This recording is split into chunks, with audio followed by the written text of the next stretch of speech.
Praise the lord. నా జీవితంలో కూడా ఒక టీచర్ ఉన్నాడు, ఆయన పేరు రంగాచారి. ఆయన చాలా ఓపికగా ప్రేమగా చెప్పేవాడు. ఒకసారి నన్ను ఆఫీస్కి పిలిచి మరి అక్కడ ఉన్నటువంటి ఇద్దరు ముగ్గురు మధ్యలో గట్టిగా తిట్టాడు. ఒకసారి క్లాసులో తిట్టాడు.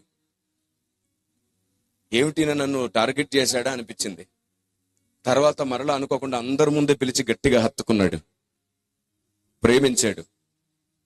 అసలు నీలో ఉన్న టాలెంట్ నీకే తెలీదురా, నువ్వెంత గొప్ప ఆలోచన, నీకు ఎంత మంచి తెలివి ఉందో నీకు తెలుసా, నువ్వు డ్రాయింగ్ వేస్తావు, నీకు సైన్స్ అంటే పిచ్చి ఇష్టం, క్లాసులో ఎవరికి ఏది కావాలన్నా సహాయం చేస్తావు, నీ నోట్స్ రాసుకోవడమే కాకుండా పక్క నోట్స్ కూడా రాసి హెల్ప్ చేస్తావు.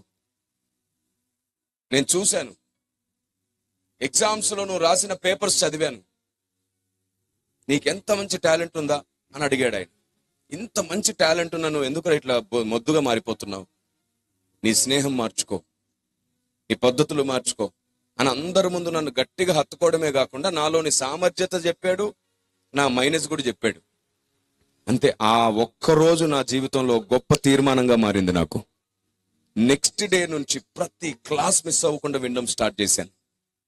ప్రారంభంలో క్లాసెస్ ఎగ్గొట్టే వాళ్ళం, క్రికెట్ ఆడడానికి మధ్యలో పారిపోయే వాళ్ళం, ఇంటర్వెల్ వస్తే చాలా క్రికెట్ ఆడడానికి పారిపోయే వాళ్ళం. క్రికెట్ అంటే పిచ్చి ఇష్టం, అప్పుడు ఇప్పుడు కూడాను క్రికెట్ అంటే పిచ్చి ఇష్టం, చాలా ఇష్టం. ఇప్పటికీ చాలా సార్లు కొంచెం ఖాళీ సమయం దొరికితే సేవకులను చాలా మంది కలుసుకొని మేము క్రికెట్ ఆడడానికి వెళ్తుంటాం. చాలా మంది పెద్ద పెద్ద సేవకులు అందరూ కలిసి ఒక దగ్గర కూడి వర్కౌట్ చేసి, ఎక్సర్సైజ్ చేసి, ఆడిపాడి సంతోషించి, మరలా దేవునికి స్తుతించి, మా మధ్యలో ఏమైనా బోధపరమైన పొరపాటు ఉంటే కూర్చొని మాట్లాడుకొని, ఎందుకంటే ప్రతిదానికి దేవునికి మహిమ కలిగే కార్యం కూడా జరగాలి చివరిలో. అంత స్కూల్లో ఉన్నప్పుడు ఊరికే ఆడిపాడుతుండే వాళ్ళం, ఊరికే బయటికి వెళ్ళిపోయే వాళ్ళం. కానీ ఎప్పుడైతే ఆయన ప్రేమగా చెప్పాడో, నాలో ప్లస్ మైనస్ రెండు చెప్తే నాకు నేనే అర్థమయ్యాను.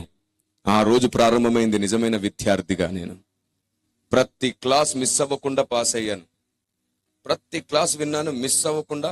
నేను మొత్తం స్కూల్ మొత్తానికే సెకండ్ వచ్చాను. ఆ తర్వాత అసలు అంతకుముందు క్లాసులో సెకండ్ కూడా రాలేదు ఎప్పుడు నేను.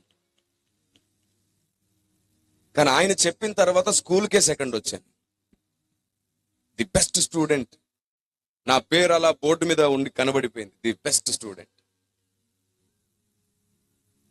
చెప్పేవారి విధానాన్ని బట్టి ఉంటుంది ఏదైనా. సంస్కారం ఉండాలి మాట్లాడడానికి, నేర్పించేవాడికి సంస్కారం ఉండాలి.